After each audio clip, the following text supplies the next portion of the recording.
everyone, so we've got another SpeedCubeShop unboxing, and in this one we have 3 puzzles along with a few accessories. So here we've got some stickers. This is a set for the X-Men Wingy, a fluorescent orange single for the YJMGC because I just really hate the stock Moyu orange, some GTS2 stickers, and also a set for the Megaminx for the X-Men Bell. This here is just another small bottle of Martian lube. This was a free promo item for ordering over a certain amount of stuff. And lastly, we also have the sticker shades guide. So I figured that I would just go ahead and get this instead of getting a whole bunch of sticker singles because, I mean, while I do like the shades that I currently use now, I'm just not totally sure they're the absolute best for me in terms of contrast and just recognition. So I figured I would just get this and see what all the options are. But we'll just go ahead and get into the actual puzzles now, starting off with the 4x4 mix-up cube. So this is from WitEden. It's a fairly old puzzle, but I don't have it yet, so I figured I would just go ahead and try it out. I do have the WitEden Mixup 3x3 and the Mixup Plus, so I want to go ahead and try this one out too. Might as well just complete the series. So here is the puzzle. Yeah, pretty nice shades. I really love their blue, but overall seems pretty nice. So turning. Yeah, it is rough. It's definitely catching a lot more than the 3x3 mix-up, just the original one. But overall, I suppose the turning is okay. It's sluggish, it catches a bit, and it has that kind of grinding, springy, crispy sort of sound. I can't really describe it, but you can sort of hear it in the turning. Wow, the inner layers are really nice. Very easy to turn and finger trick, actually. So I think overall it will turn well enough for an adequate solve. But let's just go ahead and see what this puzzle can do. So just like the mix-up cube, it can do these kind of cutter cubes type moves, which I think is just really fascinating. Locking up a little bit, but I'll get used to the turning on this.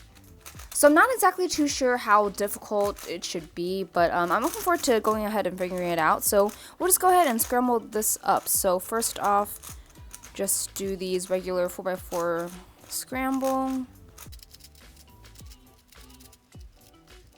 Yeah, definitely locking up, but I mean, I think for what it is, I think it turns pretty okay. So after the 4x4 scramble, we'll just go ahead and do some of these shape-shifting moves here.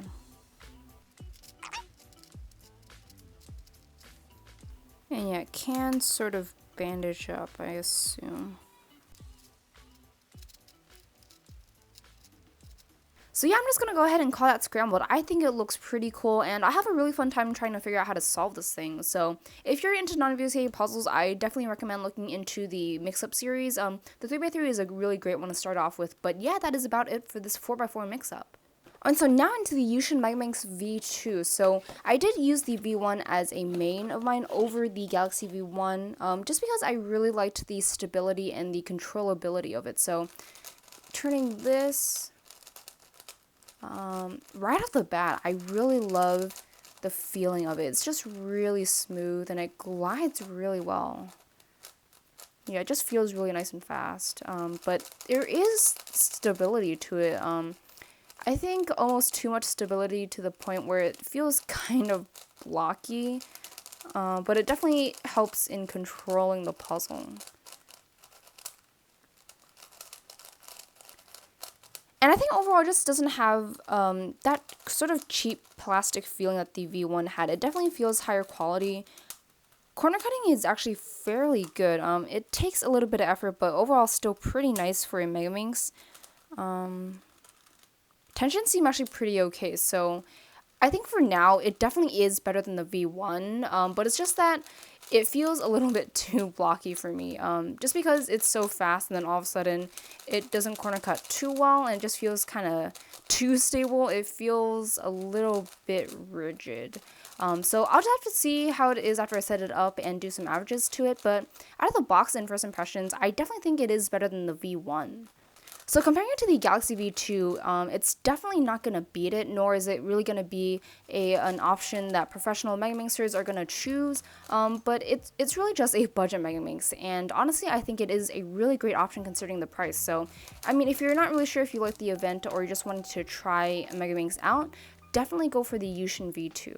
Alright, so the last puzzle, this one is the Cyclone Boys FeiJue M 3x3, so I mean, Shaolin Popey, I have no idea what that is, but I mean, it's whatever.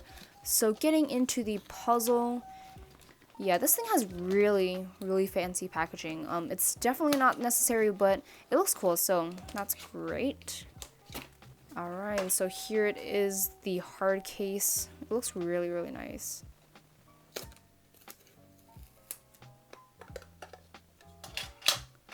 Alright, so here is the puzzle. We'll just go ahead and put this case away. Yeah, I'm definitely going to keep this. So based on the videos and the reviews that I've seen on this so far, it definitely doesn't look good, but I was still curious and I still wanted to go ahead and try it out. So turning, that is just really, really fast. Whoa, it takes so little effort to turn this thing. It's so fast. Really airy feeling, very light. Wow, that is just insanely fast. Crazy. And so first impressions, this is definitely not going to be any cube for a beginner. It's just way, way too fast. I mean, the magnets do help control the puzzle, but I mean, it's still just crazy, crazy fast.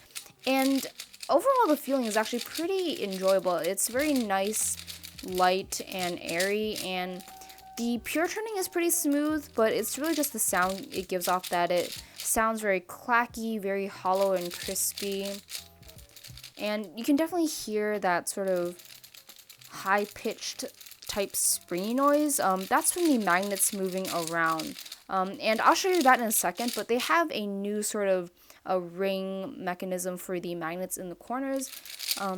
But I mean, I think overall it's definitely not a bad puzzle, but I just have to go ahead and set it up, see what I can do to make it a little bit more reliable in an actual solving situation. Corner cutting is really great. Whoa, that is very, very loose. But yeah, overall corner cutting is pretty good considering just how insanely loose this thing is. So taking a look at the mechanism, the edge piece sort of reminds me of a more blocky and sharp type way long piece. The corners sort of remind me of the Yan 3, but with a very, very tiny base actually, so I'm sure corner twisting is gonna be an issue with this. Yeah, it does it very easily, but let's just go ahead and see where the magnets are placed in this thing. Let's see if we can take this apart.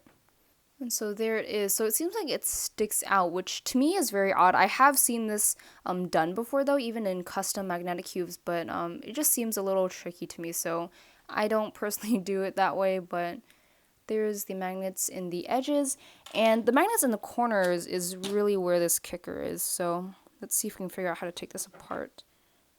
It looks like this piece design is sort of like the mechanism on the Volk, where you have to take out this base and then split apart the corners. I mean, that's just what it seems like, but I'm not really sure how to get it out of there actually, because there's no hole in it. Yeah, so I'm not really sure how to take this base off, but it seems to me like it has that sort of same Volk 3 kind of split piece mechanism. So I'm not going to take it apart right now, but just to give you a small glimpse of the exact ring magnet that I mean, you can see the magnet right down in there, and then that sort of orange piece that's going around it is a ring that holds all these magnets together. So it's not placed directly on the bottom of this actual piece. Which is why I was afraid the magnet wouldn't really be able to be felt, just because it seems like it's a very weak sort of attraction between the magnets, but overall it's still fairly noticeable, and it has a very nice subtle click to it, which I really love. So I think the biggest problem right now is just the speed and the overall sound that this puzzle gives off. It's just very loud, very clacky. Yeah, I'll set it up and see how this thing turns out, but out of the box, I guess I wouldn't really recommend it. It seems like the type of puzzle that needs a lot of work to be able to get good. Alright, so that is going to be about it for this unboxing. I'll definitely have to do an update video, if not a full review, on the Cyclone Boys FeiJue M. Because right now it's sort of ambiguous as to whether or not it's really good or just plain bad. But yeah, overall, YuXin Megaminx V2 is definitely really great, definitely better than the V1. And so the 4x4 mix-up, it doesn't necessarily turn super well, but it seems like it's going to be a really fun puzzle to solve. So that is going to be about it for this unboxing. I hope you guys did enjoy it, and I'll see you guys in the next video.